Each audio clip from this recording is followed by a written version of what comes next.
Australia is dealing with an economic reckoning. Now, on the surface, the country appears to be bouncing back from the COVID-19 pandemic and the resulting months of lockdowns. But look below the surface and you'll find what's being called a two-tiered economy.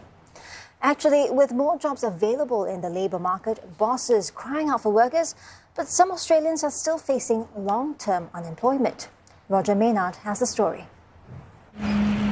Ashley Stevenson is one of Australia's 800,000 long-term unemployed.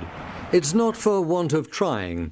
She's applied for hundreds of jobs since her last full-time employment in 2013.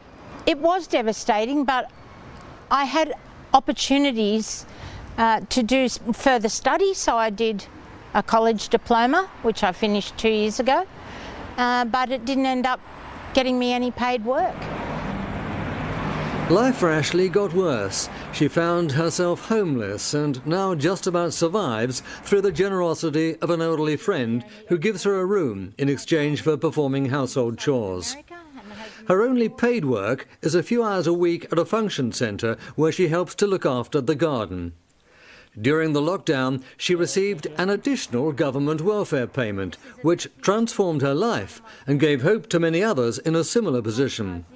Some economists believe this act of compassion should have continued. The coronavirus supplement was incredibly important in helping stimulate the economy and lifting the living standards of those who are living literally below the poverty line in Australia. The figures prove it, with retail spending jumping by nearly 5% in October and unemployment falling too.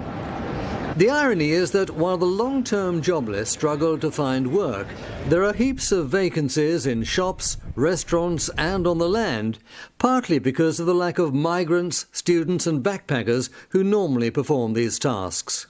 Well, it's because they shut down during the lockdowns, so a lot of workers had to be laid off, and now the lockdowns are eased and all of a sudden they have to recruit. And there are hundreds of thousands of employers suddenly doing that, and it just takes a while for things to settle down. But in addition to that, the people who are unemployed aren't necessarily living in the places where the jobs are available. They're also after full-time positions rather than part-time jobs. Peter Davidson, who compiled a report into the jobless issue, found that most of the long-term unemployed were often over 55, disabled or caring for their families. All combined, it's created a widening gulf between the haves and have-nots in Australian society. While the government's decision to increase the number of skilled migrants will undoubtedly help to fill job vacancies and boost growth, challenges remain. While prospects for the top end of town might look reasonably rosy, the fear is that Australia could become a two-tier economy unless the government addresses the issue of long-term unemployment. Look, I think we already are a two-tiered economy in Australia. You know, we've talked about patchwork economies for a long time. You know, the states that were going faster than others during the mining boom. And then we've had, you know, who's affected by the drought. We have structural changes. You know, New South Wales is powering ahead literally with new investment in renewable energy. Other states going more slowly. We having these great structural shifts in the economy.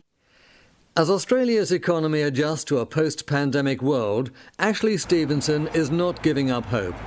She's positive, well-groomed, and although she's in her 60s, still has the skills and energy to make a living. I want to be a contributing member of society, but various forces won't allow that. Sadly, like so many hundreds of thousands of Australians, she's found herself on the lower level of a two-tiered economy. Roger Maynard, CNA, Sydney.